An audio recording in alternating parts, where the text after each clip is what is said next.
మొన్న మనం డిస్కస్ చేసిన జనరల్ దాంట్లో నేను టచ్ చేశాను, కానీ ఎక్స్ప్లెయిన్ చేయడము అంటే డిఫరెంట్ చాలా పాయింట్స్ డిస్కస్ చేశాం కదా, నక్షత్రాలు కంపాటబిలిటీలు. వీటిల్లో ఒకటి నేను మర్చిపోయాను మీకు చెప్పడము, అది తల్లిదండ్రుల నక్షత్రాలు, అంటే తల్లిదండ్రులకి పిల్లల నక్షత్రాలు కంపాటబుల్గా ఉండాలా.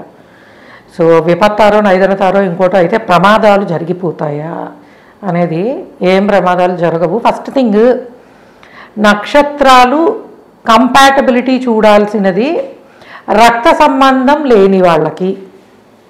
అంటే ఇప్పుడు దాన్ని పెళ్ళికే ఎందుకు చూస్తారు, ఎందుకంటే మనకి పెళ్ళికి చూడడం అనేది సంప్రదాయం. జన్మ నక్షత్రమో నామ నక్షత్రముతోటో కంపాటబిలిటీ చూసి చేసుకుంటాం. ఎందుకంటే కొత్తగా జీవితంలోకి వచ్చేవాళ్ళు సఖ్యతతో ఉండాలి. కంపాటబిలిటీ ఎందుకు చూస్తాం మనము? మానసిక పరమైన అంగీకారము, మెంటల్ కంపాటబిలిటీ ఉండాలి ఒకళ్ళతో ఒకళ్ళు అని మనం నక్షత్రాలకి చూస్తాము. అయితే రక్త సంబంధీకులకి నక్షత్ర కంపాటబిలిటీ అసలు చూడకూడదు. ఎందుకంటే ఇప్పుడు మన బ్లడ్ నుంచే పుడతారు కదా పిల్లలు. సో కాబట్టి తల్లిదండ్రుల నక్షత్రాలకి పిల్లల నక్షత్రాలు కంపాటబుల్ అవ్వక్కర్లేదు అసలు. ఎందుకంటే ఎప్పుడైతే ఈ రిలేషన్ అనేది ఉందో అక్కడ వాళ్ళ నక్షత్రం అసలు కలవాల్సిన అవసరం కూడా లేదనమాట.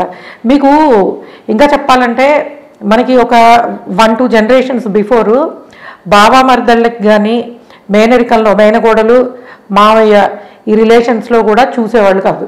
ఎందుకంటే అది సెకండరీ బ్లడ్ రిలేషన్. అంటే యూజువల్గా బావమరదళ్ళు అంటే అన్నదమ్ములకి ఏంటి అన్నా చెల్లెళ్ళకి సంబంధించిన పిల్లలు చేసుకునే ఉంటాయి. సో మేనరికంలో కూడా అంతే కదా దగ్గర. సో కాబట్టి అసలు బ్లడ్ రిలేషన్ ఉన్నప్పుడు కంపాటబిలిటీ అనేది చూడరు అసలు. అందుకే మన వాళ్ళు పెళ్ళికి మాత్రమే, ఎందుకంటే డిఫరెంట్ వ్యక్తులు డిఫరెంట్ కల్చర్స్లో పెరిగిన వాళ్ళు పెళ్లి చేసుకుంటారు కాబట్టి వీళ్ళిద్దరూ కలిసి ఒక లైఫ్ టైం ముందుకు వెళ్ళగలరా అన్న ఉద్దేశంతో. ఎందుకంటే నేను ఈ మధ్యకాలంలో చూస్తున్నప్పుడు పుట్టే పిల్లలవి, అంటే ఫర్ ఎగ్జాంపుల్ సి సెక్షన్లో మనము పెడుతూ ఉంటాం కదా, ఈ ముహూర్తంలో చేసుకోండి, ఈ నక్షత్రంలో చేసుకోండి. యూజువల్గా ఏం చేస్తామంటే తల్లిదండ్రుల నక్షత్రాలు కలవకుండా పెడతాం. ఎందుకు?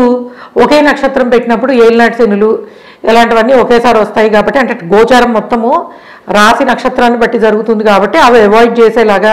ఇంట్లో అందరికీ ఏలినాటి శని, ఇంట్లో అందరికీ అర్ధాష్టమో, ఇంట్లో అందరికీ అష్టమ శని ఇలాంటివి రాకూడదు కదా. అందుకని ఏంటంటే తల్లిదండ్రుల జన్మ నక్షత్రాలు కలిసేలా పెట్టాం. ఎస్పెషల్లీ శుక్ర నక్షత్రాలు కలిసేలాగా అసలు పెట్టాం.